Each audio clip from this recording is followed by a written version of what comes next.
अस्सलाम वालेकुम स्टूडेंट, आप देख रहे हैं मेरे यूट्यूब चैनल तालीम और तरबियत की दुनिया में हूं मोहम्मद यासर इकबाल। क्वेश्चन नंबर 1 में वो कह रहा है कि if y is equal to 3/5 y is equal to 3/5 x plus 26 दे रहा है। y कह रहा है फाइंड करो, find the value of y, जबकि x उसने हमें कितना दे दिया जी 12 दे दिया। ठीक है, क्वेश्चन जो है हमारे पास क्या है नंबर 1 है। क्वेश्चन नंबर क्या है 1 है।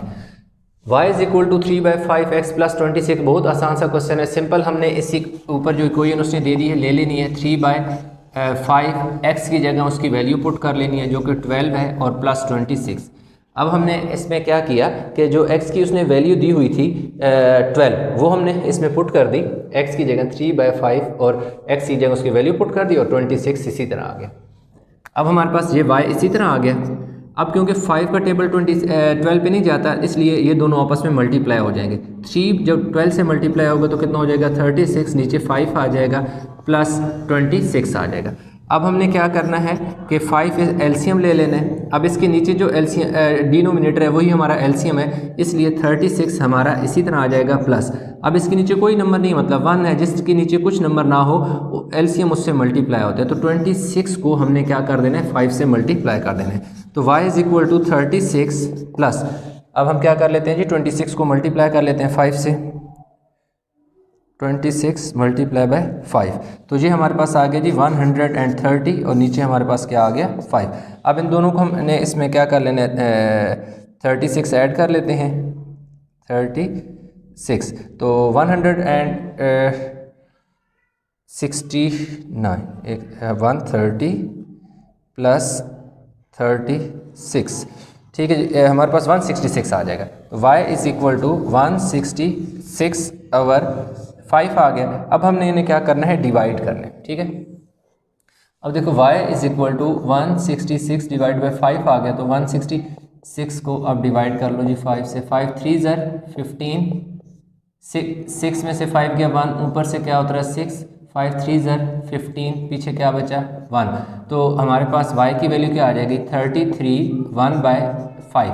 यानी ये देखो जो कोशंट है उसे साइड पे लिखा, रिमाइंडर नोमिनेटर बन गया और डिवाइज़र डिनोमिनेटर बन गया। तो इस तरह हमारे पास इसकी जो वैल्यू है पहले y की फाइंड कर ली हमने।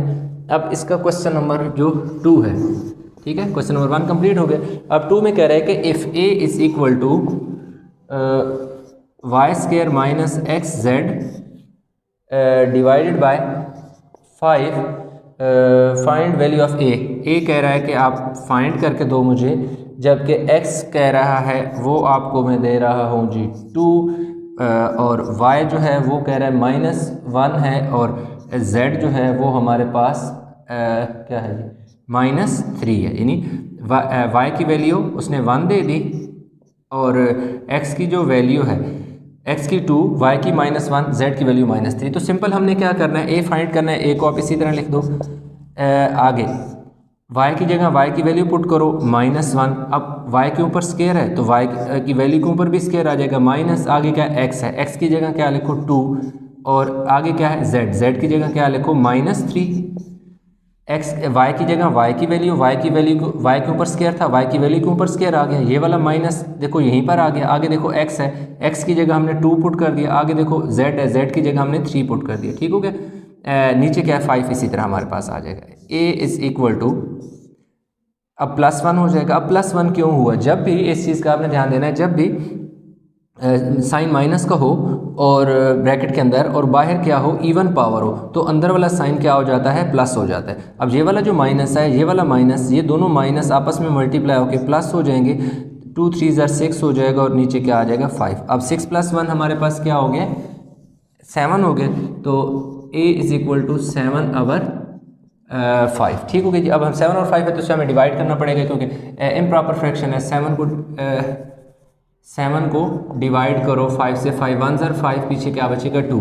तो a की वैल्यू हमारे पास क्या आ जाएगी 2 1/5 आ गई। ठीक है जी, a की वैल्यू 2 हमारे पास नहीं सॉरी 1 2/5 हो गया हमारे पास जी। अगला जो क्वेश्चन है हमारे पास 3, क्वेश्चन नंबर क्या है जी 3। अच्छा 3 दो पार्ट में दिया हुआ है। 3 में वो कह रहा है कि if S is equal to 4 pi R square, 4 pi R square है। और पहले में कह रहा है कि find the value of S. Question number 1 में कह रहा है कि एस को फाइंड करो। अच्छा ठीक है जी, एस को हम फाइंड करेंगे। आर कह रहा है 10 1/2 दे दी, कह रहा है आर मैं आपको दे रहा हूँ 10 1/2 दे रहा हूँ। ठीक है जी, सिंपल हम वैल्यू पुट कर देंगे। S is equal to 4। इसी तरह पाई की वैल्यू कांस्टेंट होती है, दैट इज 22/7। पाई जहाँ पर आया नज़र उस जगह हमने क्या पुट कर दिया, उसने बल्कि दिया टेक पाई टू बी 22/7, उसने खुद भी दी हुई है। अगर ना दी होती तब भी हमें पता है कि पाई की वैल्यू 22/7 ही होती है। पुट कर दिया। आगे क्या है आर, आर की जगह हमने क्या पुट करना है 10 1/2 और ऊपर उसके स्केयर है तो स्केयर डाल देंगे।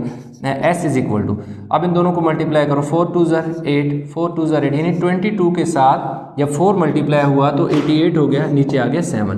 ठीक हो गया जी।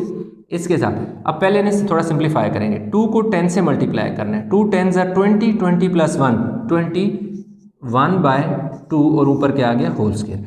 S is equal to 88/7 multiply by 21/2 का स्केयर का मतलब है कि 21/2 जो है वो 2 टाइम है। अब डायरेक्ट स्केयर लेके 441 डिवाइड बाय 4 लिखो वो भी ठीक है, लेकिन आप इस तरह भी लिख सकते हो। अब क्या हुआ 7 1 7 7 3 21।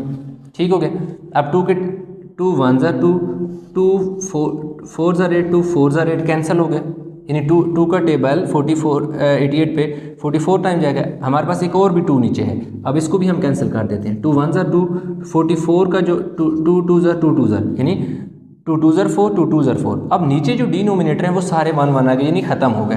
तो हमारे पास एस क्या आ जाएगा 22 मल्टीप्लाई बाय 3 मल्टीप्लाई बाय 21। अब हमने क्या करना है कि इनको मल्टीप्लाई कर लेना है। S is equal to 66 multiply by 21। अब देखो 3 2 6 3 यानी 22 को हमने 3 से जब मल्टीप्लाई किया तो 66 आ गया, मल्टीप्लाई बाय 21 इस तरह आ गया। तो हम ऐसा करते हैं कि क्या है जी 66 को मल्टीप्लाई कर लेते हैं 21 से, 1386 आ जाएगा। S is equal to 1386। ये हमारे पास क्या हो गया क्वेश्चन नंबर जो 3 है उसका पार्ट 1 का आंसर आ गया। तो जी 3 का पार्ट 2, इसमें हमने आर फाइंड करना है। एस उसने हमें दे दिया 616 दे दिया, और पाई हमें पता है कि 22 और 7, हमें ये क्वेश्चन लिखेंगे। S is equal to 4 pi R square. ठीक है, एस की जगह एस की वैल्यू 616 पुट कर दिया, 4 और पाई की जगह 22/7 दे दिया, और आर हमने क्या करना है फाइंड करना है। ठीक है जी, आर स्क्वायर हमने फाइंड करना है। ठीक हो गया। 616 इसी तरह आ जाएगा, ये 4 2 8 4 2 8 divided by 7 into R square, यानी ये जो 4 है 22 से मल्टीप्लाई होगा 88 हो गया। अब इसने क्या होना है 616 multiply by 7/88 is equal to R square. अब क्या हुआ, ये नंबर जो था आर से पहले एक फ्रैक्शन में नंबर था, यानी नोमिनेटर डिनोमिनेटर था, 2 वैल्यू थी, एक ऊपर थी एक नीचे थी। यही वैल्यू जब इस तरफ आती है तो ये वैल्यू फ्लिप हो जाती है। 88 जो है वो नोमिनेटर से डिनोमिनेटर बन गया, 7 जो डिनोमिनेटर था वो नोमिनेटर बन गया, यानी नीचे ऊपर वाला नंबर नीचे, नीचे वाला नंबर ऊपर। अब हमने सिंपल क्या करना है, 616 को हम मल्टीप्लाई करेंगे 7 से, 616 मल्टीप्लाई बाय हमने कर देना है जी 7 से। 7 से मल्टीप्लाई किया तो हमारे पास आ गया जी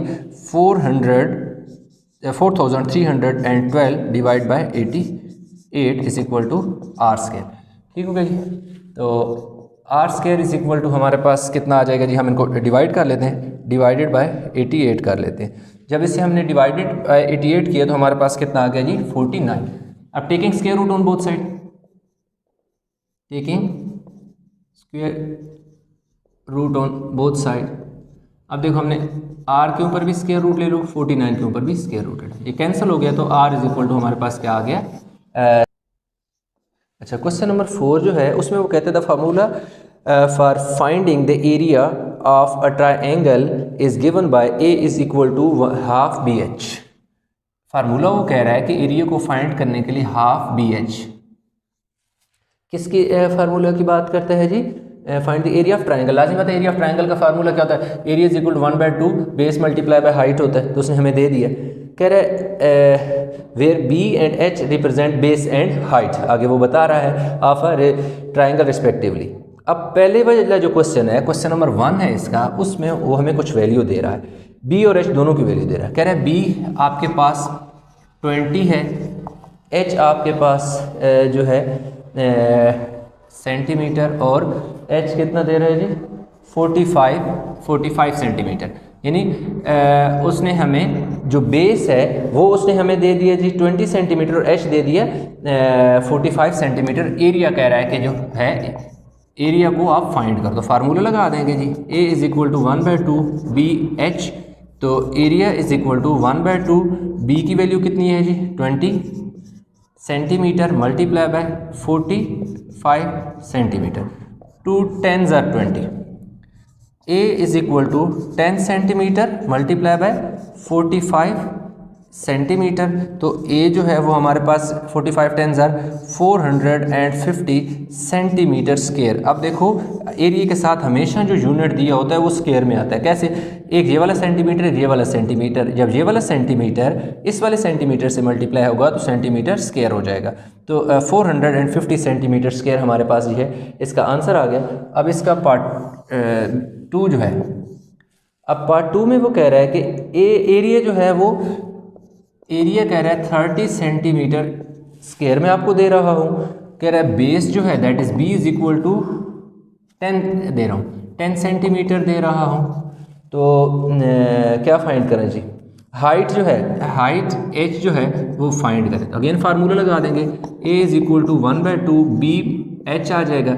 ए उसने हमें दे दिया 30 centimetre square is equal to 1/2, b उसने हमें 10 सेंटीमीटर दे दिया, और क्या एच हमने क्या करना है फाइंड करना है। 30 centimetre square is equal to 2 5s are 10, 5 centimetre multiply by H. H हमें चाहिए 5 जो है फालतू है, 5 इधर आके इधर मल्टीप्लाई हो रहा है, तो इस तरफ आके 30 के नीचे आके 5 सेंटीमीटर क्या हो जाएगा डिवाइड हो जाएगा, इधर बचेगा जी एच। अब देखो 5 6 are 30, इसके स्क्वायर से 1 सेंटीमीटर कट जाएगा, तो एच जो है वो हमारे पास 6 सेंटीमीटर आ गया, यानी हाइट हमारे पास कितना आ गया 6 सेंटीमीटर आ गया। तो इस तरह हमारे पास क्वेश्चन 4 भी कंप्लीट हो गया। अब हम चलते हैं क्वेश्चन नंबर 5 की तरफ। अच्छा, 5AB/C/D की form the, find a formula for each of the following equation. अब इसमें ना वो क्या कह रहा है, मैं पूरा स्टेटमेंट लिख लेता हूँ। ए जो है product P of 3 numbers, product P of 3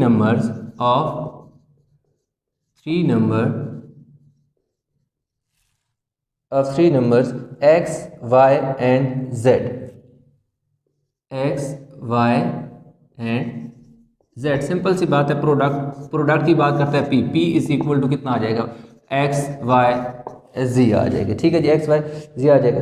number 2 में वो जो बात करते हैं B में, sum s of a square of P and cube of Q। कह रहा है जो सम है that is s, sum s of the square of, square किसका जी स्क्वायर ऑफ P और क्यूब ऑफ Q। कह रहे हैं Q का क्यूब P का स्क्वायर का सम, सिंपल, यानी कि sum of s of the square of P and the cube of Q, यानी P का स्क्वायर और Q का जो क्यूब है उसका सम है, सम बनाना है उसकी, यानी कि इक्वेशन बनानी है। सिंपल, इस वाले में हमने कुछ भी नहीं करना है, सिंपल इक्वेशन बनानी है। अब वो अगले वाले में कह रहे हैं ना कि एवरेज फाइंड करो, M N P और Q की एवरेज फाइंड करो। सिंपल सी बात है, average is equal to sum of all number divide by number of quantity, या sum of all quantities divide by number of quantity. M plus क्या है जी N plus P plus Q, यही है जी, इधर गया M N P Q, ठीक है, डिवाइडेड बाय क्या लिख देंगे 4। अब 4 क्यों लिखा, एक ये वाला m, दूसरा n है, तीसरा p है, चौथा q है। तो एवरेज इसी तरह करते होते हैं, जो नंबर दिए होते हैं उन सारों को ऐड कर दो, डिवाइड बाय टोटल नंबर की तादाद कितनी है। टोटल नंबर की तादाद एक m है, एक n है, एक p और q है, तो सारे ऐड होके ये बन जाएंगे। अब जो है लास्ट में जो इसका पार्ट b, ये पार्ट इसका c है और आगे जो है इसका पार्ट d। अब पार्ट d में वो ये कह रहा है time t in minutes for a train journey to A hours B minutes। A hours और B minutes है। सिंपल सी बात है, कह रहा है टाइम t है, A कह रहा है घंटे हैं और B कह रहा है मिनट है। तो 60 A प्लस B। अब 60 क्यों मल्टीप्लाई किया, क्योंकि एक घंटे में कितने मिनट होते हैं, 60 मिनट होते हैं, तो इसलिए ये इक्वेशन बनेगी t is equal to 60 A plus B। Minute कुछ भी हो सकते हैं, घंटे से कम, घंटे तो ये है ना, तो मिनट ये है, तो मिनट का मतलब है कि हो सकता है 4 मिनट हो, 2 मिनट हो, 50 मिनट हो, 55 मिनट हो, 30 मिनट हो, ये कितने होंगे, तो ये इसलिए B आया, इसके साथ कोई नंबर नहीं है। जबकि 10 A के साथ 60 इसलिए आया है, 60 इस चीज़ की रिप्रेजेंटेशन कर रहा है कि A जो है वो आवर्स है, आवर है। ठीक है जी, तो इस तरह हमारे पास जो इंटरमीडिएट लेवल है वो कंप्लीट हो गया है। क्वेश्चन नंबर 6 आ गई। अब क्वेश्चन नंबर 6 में वो कह रहा है कि इफ़ के दे रहा है, हमें इक्वेशन दे रहा है k is equal to p plus 2q, p plus 2q divide by 3 दे रहा है। कह रहा है find the value of p, कह रहा है कि जी p फाइंड करो। ठीक है जी, हम p के आगे क्वेश्चन मार्क लगा देते हैं, वो हमने फाइंड करना है। कह रहा है k जो है वो मैं आपको 7 दे रहा हूँ, q आपको 9 दे रहा हूँ, 9 दे दी। वैल्यू पुट कर देते हैं, k है, ये देखें k है, k की जगह देखो क्या पुट कर दिया 7। k था, k की वैल्यू 7 है, k की जगह 7 लिख दिया, आगे इक्वल का साइन है, इक्वल का साइन आ गया। p हमने फाइंड करना है, p इसी तरह आ जाएगा 2 है। q की उसकी वैल्यू उसने क्या दे दी 9, तो q के साथ 9, लेकिन ब्रैकेट लगानी है, ब्रैकेट ना लगाएं देखो 29 लिखा जाएगा और नीचे 3 इसी तरह आ जाएगा। अब ये जो 3 इनकी नीचे डिवाइड हो रहा है, इसके साथ आके जब मल्टीप्लाई हो जाएगा तो 21 हो जाएगा। अगले स्टेप में हम लिख लेते हैं p और 9 2 ज़र 18, 3 7 ज़र 21। अब ये प्लस 18 इधर आके माइनस 18 हो गया और इधर आगे जी p, तो p की वैल्यू हमारे पास कितनी आ जाएगी, 21 में से 18 गया तो 3। इस तरह हमारे पास क्वेश्चन जो था 5 हो गया, 6 हो गया। अब हम चलते हैं जी क्वेश्चन नंबर 7 की तरफ। 7 में वो इक्वेशन दे रहा है u is equal to pi R H, u is equal to pi R plus H. Find value of r, कह रहा है कि भाई r मुझे फाइंड कर दो। यहाँ जो r अंदर ब्रैकेट क्या कह रहा है वो फाइंड करो। u कह रहा है मैं आपको दे रहा हूँ 16 1/2, तो हम u को इस तरह लिख लेंगे 2 16 ज़र 32 प्लस 1 33/2। हमने क्या किया, ये जो नीचे डिनोमिनेटर था ये होल के साथ मल्टीप्लाई, यानी 16 और 2 आपस में मल्टीप्लाई होंगे। 2 16 ज़र 32, 32 में 1 ऐड करो तो 33 हो जाता है, सॉरी 33। 16 2 ज़र 32, 32 प्लस 1 33/2 आ गया। एच कह रहा है कि मैं आपको दे रहा हूँ जी 2 दे रहा हूँ। पाई हमारे पास 22/7 होता है, ये फिक्स होता है, जहाँ पर भी पाई है पुट कर दो यहाँ। अब फार्मूला ले लो जो उसने गिवन दिया, u इज इक्वल टू पाई, पाई की जगह देखो क्या पुट कर दिया 22/7। ये देखें u इसी तरह हमारे पास आ गया, इक्वल का साइन था, इक्वल का साइन पुट कर दिया, पाई, पाई की वैल्यू उसने दे दी 22/7, तो पाई की जगह 22/7 पुट कर दिया। आगे देखिए r है, r हमने क्या करना है फाइंड, तो r तो इसी तरह आ जाएगा। h उसने हमें दे दिया जी 2, ये देखो हमने 2 लिख दिया। अच्छा, इसमें एक और है कि u की जगह वैल्यू पुट कर दो, u की भी वैल्यू उसने दी हुई है ना 33/2 आ गई। ठीक हो गया। अब हमने क्या करना है 33/2 multiply by 7/22 is equal to r plus 2। अब क्या हुआ 22/7 इधर मल्टीप्लाई हो रहा है, तो जब इस तरफ आएगा डिवाइड होगा, डिवीजन में बाद में मल्टीप्लिकेशन में चेंज होता है तो फ्लिप हो जाता है। दूसरे सादे अल्फाज में आप ये याद रखें, अगर इस तरफ कोई वैल्यू फ्रैक्शन में हो, वही वैल्यू जब इस तरफ आके मल्टीप्लाई होती है तो क्या हो जाती है, फ्लिप हो जाती है। जो डिनोमिनेटर होता है वो नोमिनेटर बन जाता है, नोमिनेटर क्या बन जाता है, डिनोमिनेटर बन जाता है। असल में ये वैल्यू इधर मल्टीप्लाई हो रही होती है, इस तरफ आके डिवाइड होती है। तो डिवीजन को जब आप मल्टीप्लिकेशन में चेंज करते हैं तो जो नोमिनेटर होता है वो डिनोमिनेटर में चेंज हो जाता है और डिनोमिनेटर नोमिनेटर में चेंज हो जाता है। अब यहाँ पे थोड़ी सी कैंसलेशन है, वो हम कर लेते हैं 11 के टेबल से। 11 2 ज़र 22, 11 3 ज़र 33। तो अब हमारे पास यहाँ क्या बचा 3 और 7। 3 को जब 7 से मल्टीप्लाई किया, मैं इधर लिख लेता हूँ, इधर बहुत नीचे। अब देखो 3 और 7 बच, ये मैं इधर दोबारा लिख लेता हूँ। 3/2 multiply by 7/2 is equal to r plus 2। 3 ऊपर वाला नंबर ऊपर से मल्टीप्लाई 21, नीचे वाला नीचे से मल्टीप्लाई 2 2 ज़र 4 minus 2 is equal to r। ये जो इधर प्लस हो रहा था r के साथ 2, यही 2 जब इक्वल किस तरफ आया तो माइनस हो गया। 4 एलसीएम आ गया हमारे पास। 21 इसी तरह आ जाएगा क्योंकि 21 के नीचे जो डिनोमिनेटर है वही हमारा एलसीएम है। दोनों नंबर सेम है तो ऊपर वाला नंबर भी सेम आ गया। इसके नीचे कोई नंबर नहीं है, इसलिए ये वाला जो एलसीएम है 4 ये इस 2 से मल्टीप्लाई होगा। जब ये 4 इस 2 से मल्टीप्लाई होगा तो 4 2 ज़र क्या हो गया 8, यानी ये वाला 4 और ये वाला 2 आपस में मल्टीप्लाई होकर 8 होंगे। क्यों हुआ? क्योंकि इस 2 के नीचे कोई नंबर नहीं था, डिनोमिनेटर नहीं था, 2 के नीचे कोई नंबर नहीं था, इसलिए ये जो एलसीएम था डायरेक्ट ऊपर वाले नंबर से 2 से मल्टीप्लाई हो गया। तो हमारे पास आर को अब मैं इस तरफ लिख लेता हूँ। 21 से मैंने क्या निकालने हैं 8 निकालने हैं, तो मेरे पास कितना 13 बचेगा और नीचे क्या आ जाएगा 4। अब इसको मैंने डिवाइड करना है 13 को 4 से, 4 3 ज़र 12 1, तो आर मेरे पास क्या आ जाएगा 3 1/4 आ गया। ठीक है जी। तो क्वेश्चन नंबर 7 हमारे पास कंप्लीट हो गया। क्वेश्चन नंबर 8 में जो हमें दे रहा है, कह रहा है कि v square is equal to u square plus 2gs दे रहा है। फाइंड s, कह रहा है कि find the value of s, कह रहा है कि s को फाइंड करना है, बाकी तो उसने हमें वैल्यू दे दी है। v कह रहा है कि v 25 है, u 12 है और g 10 है। g की वैल्यू क्या है 10 है। सिंपल हो गया जी, वैल्यू पुट कर देंगे इसमें। v क्या है v है, v की वैल्यू कितनी है 25 है, तो इधर v की जगह हमने क्या लिख दिया 25। इधर जस्ट सिर्फ v की वैल्यू 25 है, जबकि यहाँ उसने v स्केयर है तो इसके ऊपर स्केयर डाल दो।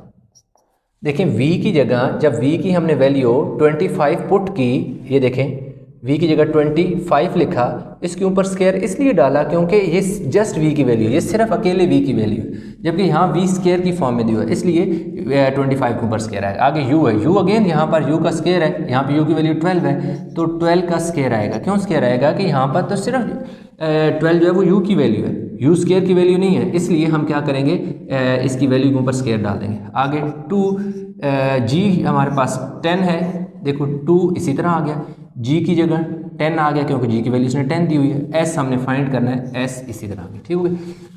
अब 25 का जब हम स्केयर लेते हैं तो 625 आ जाता है, 12 का स्केयर लेते हैं तो 144 आ जाता है, 2 को 10 से मल्टीप्लाई करो 20s। अब 625 ये 144 इधर आके क्या हो जाएगा माइनस हो जाएगा और इधर आ जाएगा जी 20s। 5 में से 4 गया 1, 12 में से 4 गया 8 और 481 20s। हम चेक कर लेते हैं कि यही है। 625 में से हमने 144 माइनस किया तो 481 आ गया। अब देखें हमारे पास ये आ गया जी, इधर लिख लेते हैं 481 divided by 20 is equal to s। ये देखें ये 20 मल्टीप्लाई हो रहा था, इस तरफ आके डिवाइड हो गया। अब हम क्या करते हैं कि जी इसको s को इस तरफ लिख लेते हैं। 480 जो है इधर कर लेते हैं, 481 पे 20 डिवाइड कर लेते हैं, 22 ज़र 40 आ जाएगा, 8 1 24 ज़र कितना आ जाएगा जी 80 आ जाएगा और 1 बचेगा, तो 24 1/20 हमारे पास क्या आ जाएगी जी s की वैल्यू आ जाएगी। तो इस तरह हमारे पास क्वेश्चन नंबर जो 8 है वो भी हमने कर लिया। अब हम क्वेश्चन नंबर 9 की तरफ चलते हैं। अब क्वेश्चन नंबर 9 जो है वो कह रहा है कि if a over b minus d, a over b minus d equal हो a over b minus d is equal 2c over b, 2c divide by b। Find c, कह रहा है कि c को क्या करो फाइंड करो, फाइंड c। a कह रहा है 3 है, a 3 है, b 4 है, b 4 है और d 5 है, d माइनस 5 है। ठीक हो गया। अब ये देखो उसने हमें वैल्यू गिवन दे दी है, c हमें फाइंड कर रहा है, हम इधर इस वाली इक्वेशन में वैल्यू पुट कर लेते हैं। a है, a की जगह क्या लिखेंगे 3, b है, b की जगह क्या लिखेंगे 4। ये देखें a ए की जगह ए की वैल्यू 3 थी, 3 पुट कर दिया है। नीचे बी है, बी की जगह बी की वैल्यू 4 पुट कर दिया, क्या है माइनस पुट कर दिया। आगे डी की वैल्यू भी -5 है, इसलिए ब्रैकेट में लिखेंगे ताकि बाद में साइन से मल्टीप्लाई होगी क्या हो जाए, चेंज हो जाए, प्लस हो जाए। टू सी, देखो 2 इसी तरह मैंने लिख दिया। सी जो है, सी तो मैंने फाइंड करना है, सी ऐसे लिख दूंगा, और नीचे बी की जगह मैंने क्या पुट कर दिया 4। अब ये देखो हमारे पास हो जाएगा जी 3/4। ये वाला साइन माइनस का जब इस वाले साइन से मल्टीप्लाई होगा तो क्या हो जाएगा, प्लस हो जाएगा, और यहाँ पे मेरे पास आ जाएगा 2c/4। अब मैं यहाँ पर क्या ले लूँगा, एलसीएम, 4 एलसीएम लूँगा। यहाँ पे मैंने क्या ले लेना है, 4 एलसीएम ले लेना है। अब 4 एलसीएम लिया, इसके नीचे जो डिनोमिनेटर है वही मेरा एलसीएम है, तो ये वाला 3 मेरे पास एज इट इज़ आ जाएगा, ये प्लस का साइन आ गया। अब ये 5 है, ये 4 है, ये 4 जो है इस 5 से मल्टीप्लाई होगा तो 4 5 से कितना हो जाएगा मेरे पास 20, और इक्वल टू 2/4c हो गए। ठीक है जी, 2/4c हो गए। अब मेरे पास ये कितना हो जाएगा 20 और 3 23 divided by 4 multiply by 4/2 is equal to c। अब ये है कि ये जो 2/4 इस c के साथ मल्टीप्लाई हो रहा था, वही जब इस तरफ आया तो उलट गया, फ्लिप हो गया, 2/4 4/2 में चेंज हो गया। नीचे वाला नंबर ऊपर वाला नीचे, ये देखो 4 से कैंसिल हो गया। अब 2 का टेबल 23 पे तो नहीं जाता, तो इसी तरह हमारे पास ये कुछ आ जाएगा, c इज इक्वल टू 23/2। तो अब हम क्या कर देंगे, 23 पे 2 को डिवाइड कर लेंगे। 2 1 2, ऊपर से क्या उतरा 3, फिर 2 1 2, पीछे क्या बचा जी 1। तो c की वैल्यू हमारे पास आ जाएगी 11 1/2। तो इस तरह हमने c फाइंड करना था, c भी हमने फाइंड कर लिया। 10, अब 10 में वो कह रहा है कि if a/b and 1/a minus 1/b 1/c plus 1/d 1/c plus 1/d हो तो c की वैल्यू कह रहा है, c की वैल्यू को फाइंड करो, जबकि a जो है वो उसने दे दिया 1/2, b जो दे दिया उसने हमें 1/4, और d जो है वो उसने हमें दे दिया -1/5। अब ये वाली वैल्यू इसमें हमने पुट करनी है, तो इन वैल्यू को थोड़ा सा मैं आपके लिए आसान कर देता हूँ। आसान इस तरह मैं कर देता हूँ कि ये जो a है मेरे पास, a है मेरे पास 1/2, a के नीचे कुछ भी नहीं है, तो इसका मतलब है कि a/1 है। अब इन दोनों को का रेसिप्रोकल में लेते हैं, इन्हें उलट कर देता हूँ। a/ जो 1 है, ये 1/ क्या हो जाएगा, a हो जाएगा। इसी तरह 1/2 क्या हो जाएगा 2/1, तो 1/a हमारे पास क्या आ जाएगा 2 आ जाएगा। ये देखिए 1/a की वैल्यू मैंने इस तरह लिख ली। अब इसी तरह b की जो वैल्यू है, b इक्वल है 1/4 के, इसके नीचे कुछ नहीं है तो 1 है, तो इसे भी मैं उलट कर देता हूँ, और इसकी वैल्यू को भी मैं उलट कर देता हूँ, तो 1/b जो है वो मेरे पास 4 आ गया। ठीक है, इसी तरह मेरे पास d की वैल्यू है 1/c को ना d जो है पहले 1/d जो है वो इसने इक्वल दिया -1/5 दे दिए, तो d इज़ इक्वल टू -1/5, नहीं d उसने दे दिया, d दे दिया -1/5, तो d के नीचे कुछ नहीं है तो 1 है, तो 1/d इज़ इक्वल टू -5/1, तो 1/d जो है वो मेरे पास क्या हो जाएगा, नहीं d 1/, हाँ ठीक है 1/d जो है वो मेरे पास -5 आ जाए। अब ये देखो, ये जो मैंने वैल्यू 1/a 1/b 1/d, क्योंकि इसने 1/a 1/b और 1/d की फॉर्म में दी हुई थी, इसलिए मैंने उनको इस फॉर्म में वैल्यू कर लिया। इसकी वैल्यू पुट कर दूंगा। देखो a की जो वैल्यू है वो मेरे पास क्या है जी 2 है, b की वैल्यू मेरे पास देखो जी 4 है, ये 1/c को इसी तरह रहने दो। जो d की वैल्यू है वो -5 है, ये देखो -5 पुट कर, तो यहाँ कितना बचा जी -2 बच गया मेरे पास, is equal to 1/c plus minus क्या आ गया जी 5, तो -2 ये जब इधर आएगा तो क्या हो जाएगा +5 हो जाएगा, और 1/c आ जाएगा। 5 में से 2 गए तो कितने बचे +3 इज इक्वल टू 1/c आ गया। अब मुझे चाहिए c, तो ये 1/c है, मुझे 1/c की वैल्यू नहीं चाहिए, उसने कहा है कि c फाइंड करो, तो c को मैं इस तरफ ले आता हूँ 1 और 3 को मैं C की जगह ले जाता हूँ, यानी C इस तरफ आ गया और ये उस C जो है वो 3 की जगह, 3 है C की जगह। तो इस तरह मेरे पास C की वैल्यू जो है वो 1/3 आ गई। तो इस तरह मेरे पास क्वेश्चन नंबर 10 हो गया। अब हमारे पास क्वेश्चन नंबर जो 11 है उसको हम यहीं पर ही कर लिख लेते हैं। अच्छा, क्वेश्चन नंबर 11 में कहता है कि n is equal to m over x plus q, x plus q है। Find the value of q, find the value of q. कह रहे हैं क्यू को आपने क्या करना है, फाइंड करें। n जो है वो दे रहा है 14/5 सॉरी 14/5, m 9 है और x 2 है, x की वैल्यू 2 है।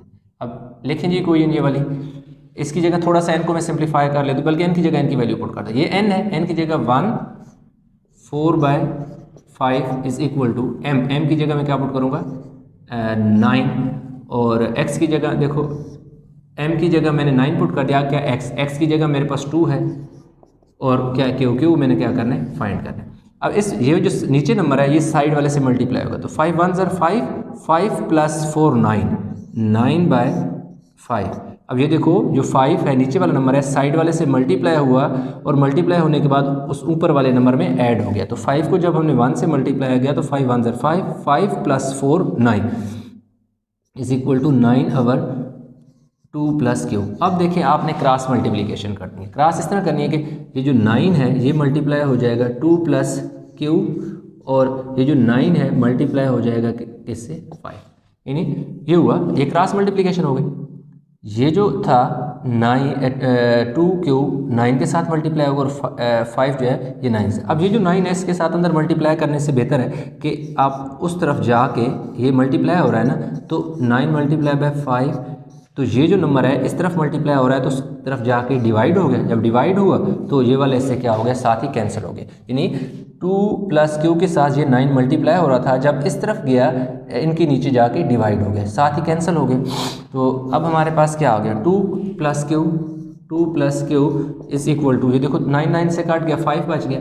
अब क्यू को इधर ही रहने दो, 5, ये 2 फालतू है, 2 को उधर ले जाओ। जब 2 को आप उधर लेके जाएंगे तो ये प्लस का 2 है, इसके साथ कोई साइन नहीं है, मतलब प्लस का साइन है। ये जब उस तरफ गया तो माइनस हो गया, तो क्यू इज इक्वल टू 5 में से 2 गए तो पीछे कितने बचे 3। तो इस तरह क्यू की वैल्यू हमारे पास क्या आ गई है, 3 आ गई। क्वेश्चन नंबर 12 में वो ये कह रहा है c is equal to a over b, c is equal to a divide by b minus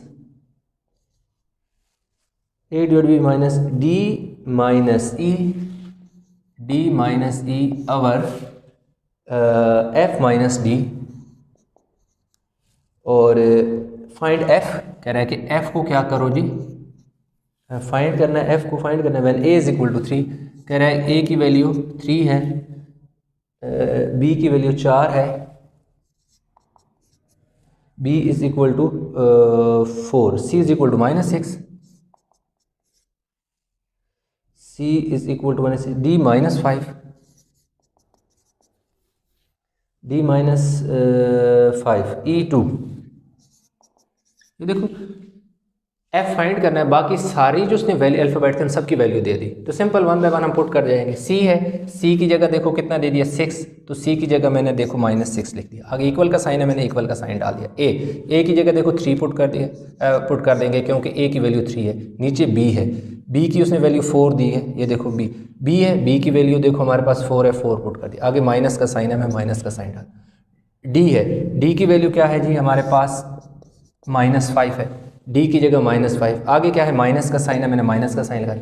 इससे आगे क्या है e की जगह उसने क्या पुट कर दिया 2। नीचे क्या है f तो हमने फाइंड करना है, माइनस d की जगह उसने क्या पुट किया -5। तो देखो ब्रैकेट में मैं -5 लगा दूंगा ताकि साइन मल्टीप्लाई होकर चेंज हो जाए। -6 इज इक्वल टू 3/4 -5 और -2 -7 हो गए, और नीचे क्या बचा f +5, ये हो गया। अब ये जो मेरे पास 3/4 है, सबसे पहले मैं इस 3/4 को इस तरफ लेके आता हूँ। ये थोड़ा सा मैं और इसे सिंप्लीफाई कर लेता हूँ। -6 इज इक्वल टू 3/4, ये देखो ये वाला माइनस इस वाले माइनस के साथ मल्टीप्लाई हो गया, यानी सिंपल क्या हो गया +7/4। क्या आ गया जी, f+5 आ गया। अब इस वाले नंबर को पहले इधर लेके आओ, -6 -3 over 4 is equal to +7 over f+5, ठीक है, ये 5 है, ठीक है जी। अब ये जो 3 ओवर 4 था इसके साथ कोई साइन नहीं था, तो इसका मतलब इसके साथ साइन प्लस का था, जब ये वाला इक्वल किस तरफ आया तो माइनस हो गया। अब यहाँ मैंने 4 एलसीएम ले लेने। अब यहाँ पर एक चीज़ आपने गौर से समझनी है कि देखो इस 6 के नीचे कोई नंबर नहीं है, इसके नीचे कोई नंबर नहीं है, इसलिए ये जो नीचे वाला 4 है इस 6 से जाके मल्टीप्लाई होगा तो 6 4 ज़र 24 हो जाएगा। अक्सर स्टूडेंट पूछते हैं कि सर ये वाला नंबर कैसे चेंज हुआ।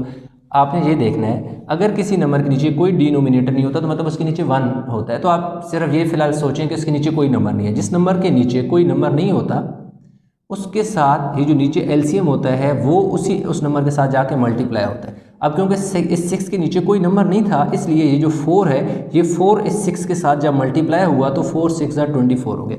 आगे ये वाला माइनस का साइन मैंने ऐसे ही डाल दिया। अब ये देखो, अगर आपका जो डिनोमिनेटर है वही अगर आपका एलसीएम हो तो ऊपर वाले नंबर में कोई चेंज नहीं आएगा, उसको आप ऐसे ही लिख दोगे। ये -3 जो है मैंने इसी तरह लिख दिया क्योंकि उसके नीचे जो नंबर था जो डिनोमिनेटर था वही मेरा एलसीएम था। तो 7 ओवर f+5, ये जो प्लस का साइन था ये वाला डालें, आपकी मर्जी ना डालें तब भी प्लस ही कंसीडर होते। अब यहाँ कितना हो गया जी, -27 ओवर 4 हो गया is equal to 7 over f+5 आ गया। अब ये देखें ये -27 क्यों हुआ, क्योंकि ये देखो ऊपर दो नंबर थे 24 और 3, दोनों के साथ एक ही साइन था, दोनों के साथ माइनस का साइन था, इसलिए दोनों में एडिशन हुई है। तो ये दोनों -24 -3 -27 इसलिए हुए क्योंकि दोनों के साथ लाइक साइन था। जब भी लाइक साइन हो, एक जैसा साइन हो तो वहाँ पर एडिशन होती है। अब हमने क्या करना है, क्रॉस मल्टीप्लिकेशन करनी है। क्रॉस मल्टीप्लिकेशन ये करनी है कि -27 के साथ f+5 मल्टीप्लाई होगा, यानी ये वाला नंबर इसके साथ आके मल्टीप्लाई हो जाएगा, ये वाला इधर जाके मल्टीप्लाई हो जाएगा, 4 मल्टीप्लाई हो जाएगा किससे, 7 से। ये हो गया। अब आप ये करें कि इसको अंदर मल्टीप्लाई करने के बजाय हम ऐसा करते हैं कि उस तरफ जाके इसको डिवाइड कर दें, या चलें मल्टीप्लाई कर लेते हैं, बाद में भी इसने डिवीजन करनी है तो ऐसा है कि हम अभी से ये काम कर लेते हैं। 28 ओवर -27, ये 27 इधर मल्टीप्लाई हो रहा था, उधर जाके इसके नीचे क्या हो गया, डिवाइड हो गया, 4 7 ज़र 20 हो गया। ये जो 5 प्लस का है उधर जाके माइनस का हो जाएगा, तो f is equal to -28 over 27 -5। ये जो इधर प्लस का 5 था जब उस तरफ गया तो माइनस का 5 हो गया। ये जो साइन यहाँ था तो इसके साथ देखो कोई साइन है प्लस, तो प्लस माइनस यानी माइनस है। आप शुरू में लगा दें, ऊपर वाले के साथ लगा दें, एक ही बात है। तो साइन नीचे डिनोमिनेटर से ख़त्म कर दिया क्योंकि बार बार हमें डिस्टर्ब करता है, इसलिए साइन हमारे पास ये वाला माइनस और प्लस क्या हो गया, माइनस हो गया। अब हमारे पास जी f इज इक्वल टू 27, हमने एलसीएम ले लेना, तो जो डिनोमिनेटर है वही हमारा एलसीएम है, तो -28 सेम आ जाएगा। अब यहाँ ये है कि इसके नीचे कोई नंबर नहीं है, इसलिए 27 और 5 को हम मल्टीप्लाई करके लिख देंगे। 27 को 5 से हमने मल्टीप्लाई करना है जी, 27 मल्टीप्लाई बाय 5, 27 मल्टीप्लाई बाय 5 हमारे पास 135 आ गया, 135। तो f इज़ इक्वल टू नीचे 27 आ गया। अब इसमें 28 क्या कर दो, ऐड कर दो, 163 साथ साइन माइनस का आएगा। क्यों माइनस का आएगा, क्योंकि दोनों नंबर के साथ सेम साइन था, इसलिए एडिशन हुई और साइन वही रहा जो इन दोनों के साथ था। जब भी दो वैल्यू हों उनके साथ एक जैसा साइन हो, चाहे दोनों के साथ प्लस हो चाहे दोनों के साथ माइनस हो, तो वो प्लस हो तब भी एडिशन होती है, माइनस हो तब भी एडिशन होती है। साइन प्लस हो तो प्लस लगा दो, माइनस हो तो माइनस लगा दो। अब हम ऐसा करते हैं कि इनको डिवाइड कर लेते हैं। देखो 163 पे 27 डिवाइड कर लेते हैं, ठीक है जी। अब हम ऐसा करते हैं कि जी 27 मल्टीप्लाई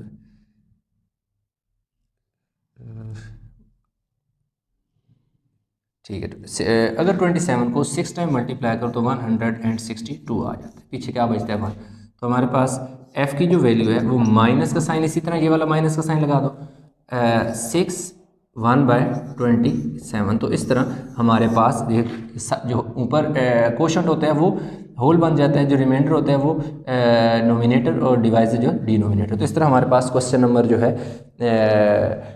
12 कंप्लीट हो गया। अब क्वेश्चन नंबर 13 में ये है कि a is equal to b divide by c minus b. कह रहा है कि a is equal to b c minus b find value of b. कह रहा है कि बी की जो वैल्यू है उसको क्या करो, फाइंड करो। ए 3 है और सी 10 है। कह रहा है ए जो है 3 है, सी जो है वो 10 है। अच्छा जी, ए 3 है और सी 10 है। यस, सिंपल वैल्यू पुट कर दो। क्या है जी, ए है, ए की जगह उसने क्या दिया 3 पुट कर दिया। इक्वल का साइन है, इक्वल का साइन लगा दो। बी हमने फाइंड करना है, सी की जगह 10, बी हमने फाइंड करना है। अब क्या करो, ये जो नीचे डिवाइड हो रहा है इसके साथ इधर 3 के साथ आके ये मल्टीप्लाई हो जाएगा, 10 माइनस बी और दूसरी तरफ बी बच जाएगा। 3 को 10 से मल्टीप्लाई सबसे पहले करो तो 3 10 30 माइनस 3 को b से मल्टीप्लाई करो तो 3b is equal to b। तो यहाँ आ गया जी 30 b प्लस 3b। ये जो माइनस 3b था इक्वल के उस तरफ जाके प्लस हो गया तो 30 इज इक्वल टू 3 और 1 क्या हो गया 4b हो गया। ठीक है, अब हमारे पास 4b को मैं इधर लिख लेता हूँ और 30 को उधर लिख लेता हूँ। तो b is equal to 30 divide by 4। ये 4 मल्टीप्लाई हो रहा था, उधर जाके डिवाइड हो गया। अब 2 के टेबल से सिंप्लीफाई कर लो, 2 2 ज़र 4 और 2 15 ज़र 30, यानी सेम टेबल 2 से नीचे और ऊपर कैंसिल कर लिया। 2 का टेबल 4 पे 2 टाइम जाता है, 2 का टेबल 30 पे 15 टाइम जाता है, तो 15/2। अब ऊपर क्योंकि एक बड़ा नंबर है, इम्प्रॉपर फ्रैक्शन है, तो डिवाइड करेंगे तो 2 7 ज़र 14 1।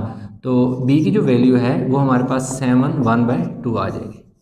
जो ऊपर नंबर होता है वो साइड पे लिखते होते हैं, नीचे वाला नंबर ऊपर और ऊपर वाला नंबर नीचे, यानी जो कोशेंट होता है वो होल बन जाता है, रिमाइंडर जो है नोमिनेटर बन जाता है और डिवाइज़र डिनोमिनेटर बन जाता है। तो हमारे पास ये भी हो गया। अब क्वेश्चन कौन सा है जी 14। अच्छा, क्वेश्चन नंबर 14 में कह रहा है if m n x square minus y divided by z, n x square minus y divide by z हो तो फाइंड करो n को। कह रहा है जी n को फाइंड करना है आपने। m 6 है, m इज इक्वल टू कह रहा है जी 6 दे रहा हूँ मैं आपको, x माइनस 2 दे रहा हूँ, x माइनस 2 y माइनस 3 दे रहा हूँ और z माइनस 5 दे रहा हूँ। ठीक है, अब ये सारे वैल्यू उसने हमें दे दिए हैं सिवाय n के। m लिखा हुआ है, m की जगह क्या पुट करेंगे 6। देखो जी m की जगह मैंने 6 पुट कर दिया, आगे देखो ब्रैकेट थी मैंने ब्रैकेट डाल दी, आगे n है, n मैंने फाइंड करना है इसलिए मेरा n एज इट इज़ आ जाएगा। x है, x की वैल्यू मेरे पास कितनी है जी -2 है, मैंने -2 लिखा और उसके ऊपर स्क्वायर डाल दिया। क्यों स्क्वायर डाल दिया, क्योंकि देखो x के ऊपर स्क्वायर था तो उसकी वैल्यू के ऊपर भी आपने क्या करना है स्क्वायर डाल दें। आगे साइन माइनस का है, माइनस का साइन डाल दो। आगे y की वैल्यू उसने -3 दी है तो मैं y की वैल्यू -3 ब्रैकेट में लिख दूंगा क्योंकि ऑलरेडी पहले भी साइन माइनस का है, इससे y की वैल्यू से। आगे क्या है जी z देखो इसकी z नीचे है, z की जगह मैंने क्या लिख दिया -5। ठीक हो गया। ये वाला जो है मैंने क्या करना है जी इसी तरह है हमारे पास। ठीक है, नहीं is equal to 5n, sorry ये देखो भाई मैं कहूँ कि कोई ना इक्वल का साइन क्यों नहीं है, 5n भी है। ठीक है, तो इज इक्वल टू 5n में इसी तरह लिख लूँगा क्योंकि मैंने n फाइंड करना है। अब ये वाला 6 इसी तरह आ जाएगा, 2 का स्क्वायर कितना हो जाएगा जी +4 हो जाएगा। अब क्यों 2 का स्क्वायर का मतलब है 2 टाइम है, 2 2 ज़र 4। अब ये माइनस प्लस में क्यों चेंज होगा, क्योंकि ऊपर पावर इवन थी। जब भी पावर इवन नंबर हो तो अंदर का जो साइन है वो प्लस में चेंज हो जाता है। ये जो माइनस है ब्रैकेट के बाहर, अंदर ब्रैकेट के अंदर वाले माइनस से मल्टीप्लाई होगा तो क्या हो जाएगा प्लस हो जाएगा और नीचे माइनस। नहीं ऐसा करें कि ये जो नीचे वाला -5 है इसको 5n से मल्टीप्लाई करें। ये डिवाइड हो रहा था 5, जब उस तरफ गया तो इसके साथ मल्टीप्लाई हो गया। अब आपके पास यहाँ 6 है, जब n 4 से मल्टीप्लाई होगा 4n + 3 और इज इक्वल टू -25n हो गया। 5 5 ज़ा 25। अब इसको मल्टीप्लाई करो, 6 को 4 से मल्टीप्लाई करो तो 24n हो गया, +6 को 3 से मल्टीप्लाई करो तो 18 हो गया और दूसरी तरफ -25n हो गया। अब 24n है, ये -25 है, इसको इधर लेके आओ 25 प्लस का 25 हो जाएगा, 18 इधर प्लस हो रहा है तो उधर जाके माइनस हो। अब इसको किधर 25n को क्यों इस तरफ लेके आए, क्योंकि यहाँ पर ऑलरेडी n की वैल्यू एक थी, एक ये वाला n और ये दोनों लाइक वैल्यू थी। n की वैल्यू n के पास आगे कांस्टेंट नंबर उधर चला गया। ये कितना हो गया जी 49 n हो गया और इधर क्या हो जी -18 हो गया। तो n इज इक्वल टू -18 आ गया और नीचे कितना आ गया जी 49। इस तरह मेरे पास जो वैल्यू थी n की वो हमने फाइंड कर ली। Find the formula for the sum of s of any 3 consecutive odd number. ठीक है, अब हम ये क्या लेते हैं कि मैं साथ स्टेटमेंट एक्सप्लेन करता रहता हूँ। Let 3 consecutive odd number are n plus 2 और n plus 4। ये तीन हमारे पास कंसेक्यूटिव ऑड नंबर है। ये पहला नंबर है, उससे बड़ा, फिर उससे बड़ा। अब हम कह रहे हैं कि तीन कंसेक्यूटिव ऑड नंबर का फाइंड सम फाइंड करें। तो सम का क्या आ जाएगा, सम जो कि s है वो इक्वल आ जाएगा पहला नंबर प्लस दूसरा नंबर प्लस तीसरा नंबर। तो s जो है वो हमारे पास आ जाएगा 1 2 3, टोटल n कितने हो गए 3 हो गए और 4 प्लस 2 क्या हो गया 6 हो गया। ठीक है, 1 है 2 है 3 है, 3n प्लस 1 जो है ये 15 का पार्ट था। उसने कहा था कि find the formula for the sum of 3 consecutive odd number। तो हमने फाइंड कर लिया sum of 3 consecutive odd number is 3n plus 6 हो गया। अब क्वेश्चन नंबर 2 जो है उसमें क्या है, इसी का part 2, find the value of s कह रहा है फाइंड करो जबकि when the greatest odd number is -1। greatest odd number is equal to -101। अब ग्रेटेस्ट ऑड नंबर जो है वो हमारे पास देखो n+4 है, इसलिए हमने ग्रेटेस्ट ऑड नंबर की जगह n+4 पुट कर दिया और -101 आ गया। तो n इज इक्वल टू +4 जो है जब ये वाला उधर जाएगा तो -4 +4 जब इक्वल की उस तरफ गया तो माइनस हो गया। अब -101 और -1 दोनों नंबर के साथ सेम साइन है, इसलिए दोनों नंबर ऐड होंगे तो टोटल जो वैल्यू आ जाएगी -105 आ जाएगी। n की वैल्यू आ गई। अब उसने क्या कहा है s फाइंड करो, तो फार्मूला हम लगा देंगे सम वाला s is equal to n plus 3n plus 6। तो s is equal to 3, n की जगह -105 प्लस 6। तो जब 105 को मल्टीप्लाई करेंगे तो ये आ जाएगा जी 315 आ जाएगा प्लस 6। अब दो नंबर है, एक के साथ माइनस साइन है एक के साथ प्लस है, तो वहां सब्ट्रैक्शन होगी। 315 से 6 गया तो 309 बचेगा, साथ साइन माइनस का लगेगा क्योंकि 315 इज ग्रेटर देन 6। तो इस तरह हमने वैल्यू ऑफ s भी फाइंड कर ली और उसने जो सम की कहा था कि sum of 3 consecutive odd number का फार्मूला फाइंड करो, वो भी हमने क्या कर लिया फाइंड किया। तो इस तरह हमारे पास क्वेश्चन नंबर जो 15 है वो कंप्लीट हो गया।